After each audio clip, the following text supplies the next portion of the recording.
ओए होए होए होए होए, बड़ी मुश्किल में फंस गए हैं राशिद लतीफ, गिरफ्तार हो सकते हैं गिरफ्तार, जेल की सलाखें मुकद्दर बन सकती हैं राशिद भाई का।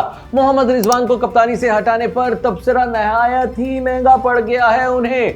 जी हां दोस्तों, साबिक कप्तान राशिद लतीफ एनसीसीआई के रेडार पर आ गए। पेशियां भुगत रहे हैं कभी इस्लामाबाद और कभी लाहौर में, क्योंकि एनसीसीआई ने तहकीकात शुरू कर दी हैं राशिद लतीफ के खिलाफ। मगर क्यों? तो उसकी वजह है वो इल्जामात जो उन्होंने पीसीबी, पीएसएल, पीटीवी और पाकिस्तान के मौजूदा और साबिक क्रिकेटर्स पर लगाए थे। राशिद भाई ने कहा था, या यूं कहें कि तासुर दिया था, कि ये तमाम इदारे और लोग जुए के सरोगेट कंपनियों के गंदे धंधे में साथी हैं।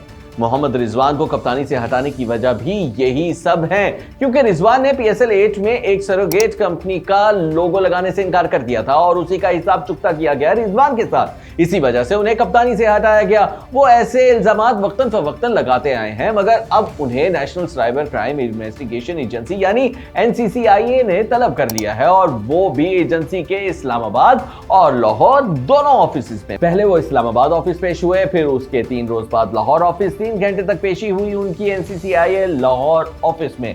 उनसे सबूत मांगे गए इन तमाम इल्जामात के, जो उन्होंने पीसीबी, पीएसएल, पीटीवी और साबिक और मौजूदा खिलाड़ियों पर लगाए थे। मगर वो इन इल्जामात का जवाब न दे सके और फिर कहा कि मैं तहरीरी जवाब दूंगा, इसलिए मुझे सवाल भी लिख के दें। इस पर एनसीसीआई ने उन्हें तहरीरी सवालनामा थमा दिया और कुछ दिनों की मोहलत दी। कहा इन दिनों के अंदर अंदर जवाब दें इन तमाम सवालात का, लेकिन ये मोहलत कितने दिन की दी गई है कुछ मालूम नहीं।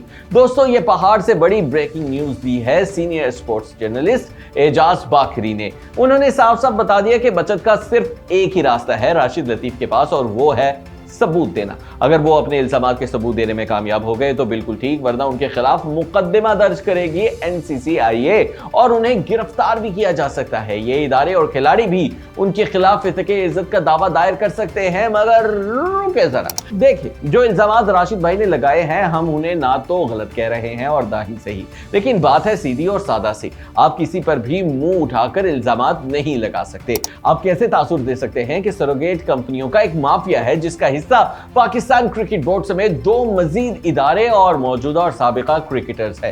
क्योंकि बज़ाहिर लगता नहीं कि राशिद लतीफ ने कभी भी अपने इल्जामात के ठोस सबूत दिए हों।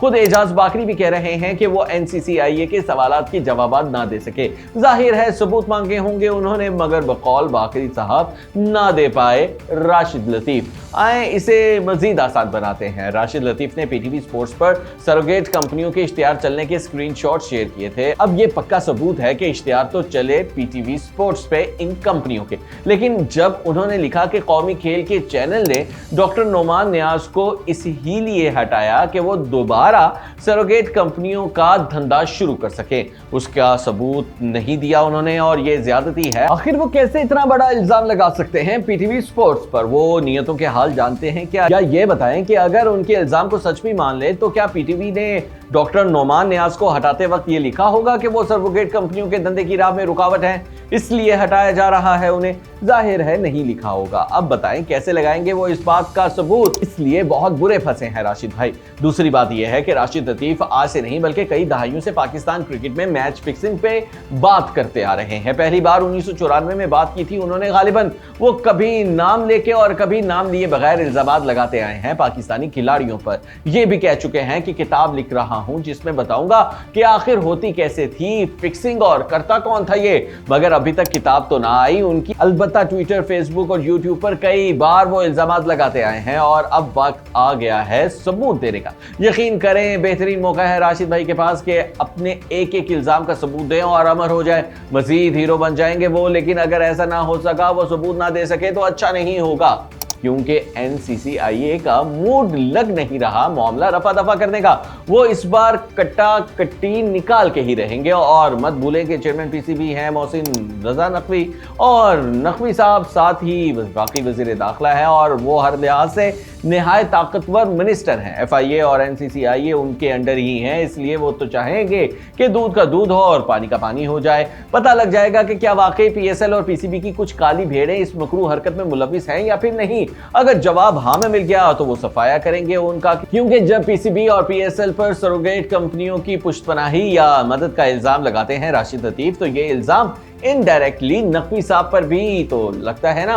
इसीलिए मोहसिन नकवी चाहेंगे कि अगर इल्जाम दुरुस्त हैं तो उनके अपने इदारों में मौजूद लोगों को सजा दी जाए, और अगर गलत है तो वो और उनके इदारे तो क्लियर हो जाएंगे। कम से कम ये साबित हो जाएगा कि पीसीबी और पीएसएल किसी धंधे में मुलविस नहीं। इसीलिए भाईजान राशिद लतीफ के खिलाफ ये तहकीकात जरूर मंतकी अंजाम तक पहुंचेंगी, और अगर वो सबूत ना दे सके तो फिर बड़ी मुश्किल में फंस जाएंगे वो। फिर तो पीसीबी, पीएसएल, साबिक और मौजूदा खिलाड़ी सब एक हो जाएंगे उनके खिलाफ। एनसीसीआईए हरगिज नहीं छोड़ेगी उन्हें, मतलब मुकदमा दर्ज होगा और होगी फिर गिरफ्तारी।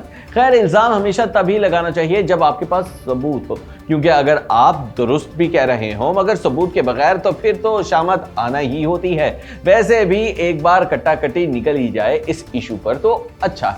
शेर आया चिल्लाने की पॉलिसी खत्म हो जानी चाहिए। और हाँ, आखिरी बात, राशिद लतीफ इस कौम के हीरो हैं, बहुत खिदमत हैं उनकी पाकिस्तान क्रिकेट के लिए। इसलिए मुझ समेत हर शख्स यही चाहेगा कि वो सबूत दें और हो जाएं सुर्खरू, क्योंकि अगर ऐसा ना हुआ और उनके खिलाफ कार्रवाई हो गई तो इसमें पाकिस्तान की भी बदनामी है। खैर, हर शख्स, खासकर सेलिब्रिटीज को किसी भी शख्स या इदारे पर इल्जाम लगाते हुए सबूत जरूर देने चाहिए, ताकि ना तो इल्जाम लगाने वाला मुश्किल में फंसे और ना ही जिस पर इल्जाम लगाया गया है उसकी इज्जत पर कोई हर्फ आए। क्योंकि जब कोई सेलिब्रिटी या क्रिकेट स्टार किसी पर इल्जाम लगाता है तो लोग उसे सच समझ बैठते हैं। इसलिए बिना सबूत इल्जाम का कल्चर खत्म करना होगा। अब आप कमेंट करके बताएं कि क्या राशिद लतीफ सबूत देने में कामयाब हो जाएंगे या फिर नहीं। और हाँ, वीडियो को लाइक कीजिए, शेयर करना मत भूलिए।